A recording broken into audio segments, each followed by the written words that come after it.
नमस्कार दोस्तों, मेरा नाम है अतुल श्रीवास्तव और स्वागत है आपका नेक्सस जीएस में।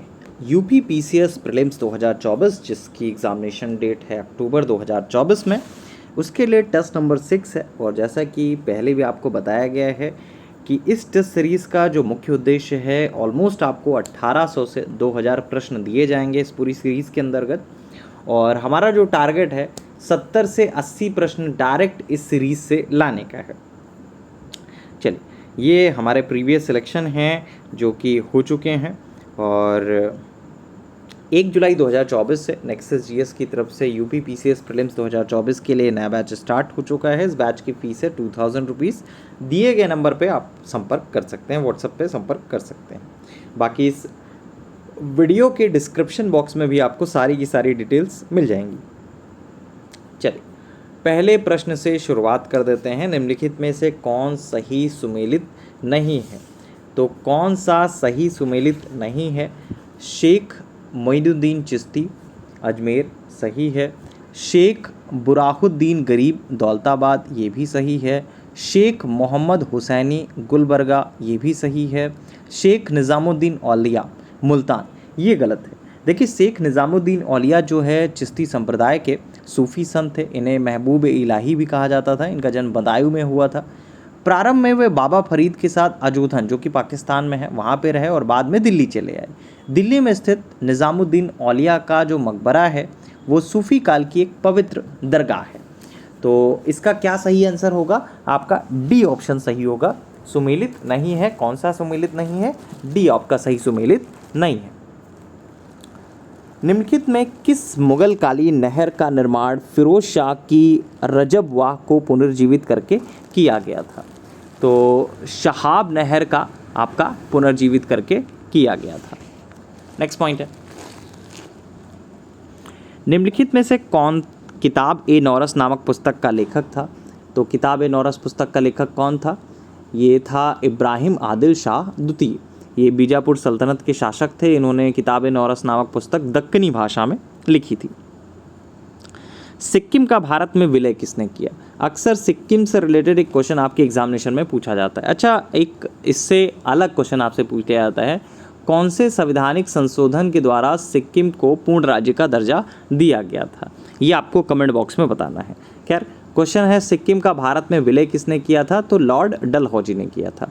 सिक्किम जो नेपाल और भूटान राज्यों के मध्य स्थित एक छोटा सा राज्य है, उसके राजा पर यह दोष लगाया गया कि उसने 2 अंग्रेज डॉक्टरों के साथ दुर्व्यवहार किया। लॉर्ड डलहौजी के शासनकाल में उस राज्य के कुछ दूरवर्ती प्रदेश जिसमें दार्जिलिंग भी सम्मिलित था उसको भारत में मिला लिया गया। नेक्स्ट है, निम्नलिखित नेताओं में कौन द्वितीय गोलमेज सम्मेलन में भाग नहीं लिया था? तो M.K. गांधी ने लिया ही था, सरोजनी नायडू जी ने भी लिया था, पंडित मदन मोहन मालवीय साहब ने भी लिया था, राजेंद्र प्रसाद साहब ने द्वितीय गोलमेज सम्मेलन में पार्टिसिपेट नहीं किया था। देखिए, 7 सितंबर 1931 से 1 दिसंबर 1931 तक चले द्वितीय गोलमेज सम्मेलन में महात्मा गांधी ने कांग्रेस के एकमात्र प्रतिनिधि के रूप में पार्टिसिपेट किया था। कुछ पुस्तक हैं, उनके लेखक के बारे में बात करें तो the story of my deportation Lala Lajpat Rai साहब की है। गीता रहस्य के बारे में बात करें तो बाल गंगाधर तिलक साहब की है। अ नेशन इन मेकिंग के बारे में बात करें तो सुरेंद्र नाथ बनर्जी जी की है। इंडिया विंस फ्रीडम के बारे में बात करें तो मौलाना अबुल कलाम आज़ाद साहब की है। तो ऐसे प्रश्न तो इस प्रकार से होते हैं कि जो आपने ऑप्शन भी नहीं देखने हैं, आपको याद होना चाहिए। ऐसे प्रश्न ये हैं जिसको याद होना चाहिए कि याद हैं, हमें पूरी तरह से कन्फर्म है। और याद उन्हीं को होगा जो टू द पॉइंट काम कर रहे हैं, जो बहुत ज़्यादा एक्सेस में पढ़ने की कोशिश नहीं करते हैं, ऐसी चीज़ें पढ़ने की कोशिश करते हैं जो एग्जामिनेशन ओरिएंटेड हैं, पहले पूछी जा चुकी हैं, आगे पूछी जा सकती हैं, क्या नई चीज़ें बन रही हैं वो पूछी जा सकती हैं। नेक्स्ट है, निम्नलिखित में कौन 1755 में डिंडीगुल मैसूर में एक आधुनिक शस्त्रागार की स्थापना की थी? तो हैदर अली ने की थी। नेक्स्ट है, कथन और कारण वाले प्रश्न हैं ये। पहला कथन क्या कहता है? ब्रिटिश सरकार ने भारत के अलग अलग भागों में भू राजस्व की अलग अलग व्यवस्था लागू की थी। सही है। इसमें भारतीय किसानों में अलग अलग वर्ग बन गए, ये भी सही है। तो ए आर दोनों सही हैं और आर ए की सही व्याख्या करता है, मतलब पहला ही ऑप्शन इसका सही हो जाएगा। नेक्स्ट, निम्नलिखित में कौन सी एक नदी हिमालय पार ट्रांस हिमालय नदी है? तो रेंगमा जो है एक नागा जनजाति है। सॉरी सतलज नदी जो है वो आपका ये है। तो दिए गए जो विकल्प हैं उनमें सतलज नदी जो है हिमालय पार नदी है। सतलज नदी का जो उद्गम है तिब्बत में कैलाश पर्वत और मानसरोवर झील के निकट स्थित राकसताल या राक्षसताल झील है। यह हिमालय की श्रेणियों को काटकर गहरे गार्ज का निर्माण करती है। निम्नलिखित में जनजातियों में कौन सा भारत के अंडमान और निकोबार द्वीप समूह की मूल निवासी नहीं है? तो मूल निवासी कौन सी नहीं है? रिंगमा जो है एक नागा जनजाति है जो नागालैंड और असम में पाई जाती है। कुछ जनजातियां हैं उनकी अवस्थी के बारे में बात करें तो अंगामी नागालैंड में है, बीरहोर झारखंड में है। खस के बारे में बात करें तो खस जनजाति की अवस्थिति भारत के उत्तराखंड, हिमाचल प्रदेश, जम्मू कश्मीर इन सब राज्यों में आती है। टोडा जो है वो तमिलनाडु में है। कुछ झील हैं अवस्थिति के बारे में बात करें जैसे साला झील अरुणाचल प्रदेश, बड़खल झील फरीदाबाद हरियाणा में है, लोकटक झील मणिपुर में है, मणिपुर चर्चा में भी चल रहा है 1-2 साल से। काली वेली झील विल्लुपुरम जिला तमिलनाडु। और एक चीज़ और आप सभी लोगों को बताना चाहूँगा, गुड न्यूज़ ही है, ऑलमोस्ट 850 पोस्ट के आसपास आपका यूपीपीसीएस में जुड़ चुके हैं, 2024 में जुड़ चुके हैं। और इसका यूटिलाइजेशन या इसका प्रॉफिट आपको तभी होगा जब इस समय जो समय आपका चल रहा है जुलाई में, इस चीज़ को जितना ज़्यादा आप बेनिफिट उठा सकते हैं उतना ज़्यादा बेनिफिट उठाइए।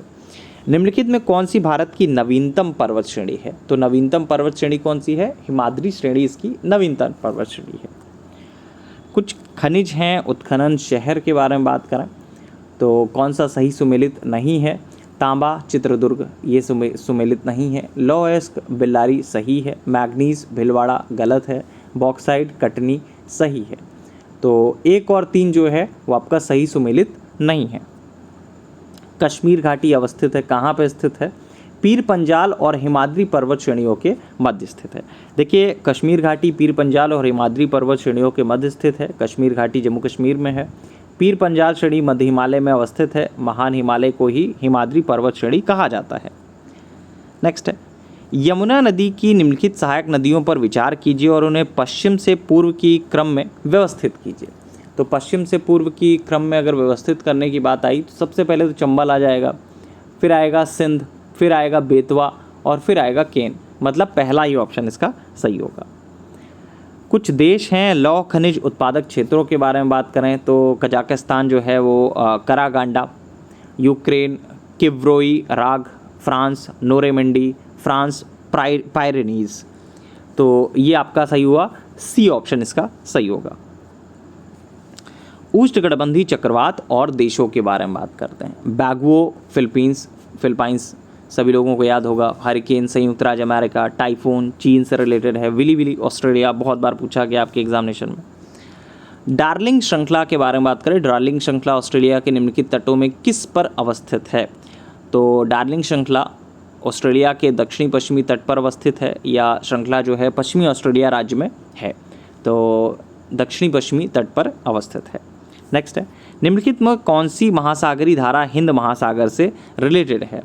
तो हिंद महासागर से कौन से रिलेटेड है? अंगुलहास धारा जो है हिंद महासागर से रिलेटेड है। नेक्स्ट है, कुछ नृजातीय समूह हैं और देश हैं, उनके बारे में अगर हम लोग बात करें तो मोरक्को, यहूदी, इज़राइल, टेडा, लीबिया, बेजा, मिस्र, लुर, ईरान। कुछ देश हैं उनकी राजधानियों के बारे में अगर हम लोग बात करें तो मोरक्को जो है रबात, ट्यूनिस सही है, अल्जीरिया अल्जीयर्स सही है, केप वर्डे बमाको ये गलत है। बमाको जो है माली की राजधानी है और प्राइया जो है केप वर्ड की राजधानी और सबसे बड़ा शहर है।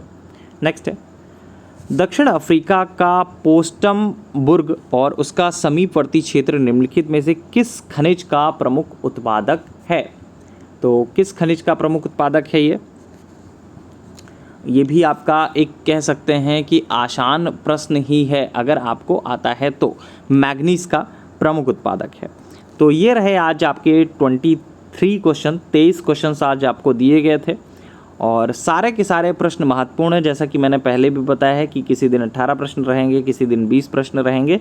ओवरऑल आपको जो हमारा टारगेट है, हम नेक्सस जीएस का टारगेट है वो ये है कि ऑलमोस्ट एग्जामिनेशन तक आपको 2000 प्रश्न के आसपास तैयार करा दिया जाए, जिसमें से 70% 70 क्वेश्चन आसपास आपको डायरेक्टली मिल जाएंगे।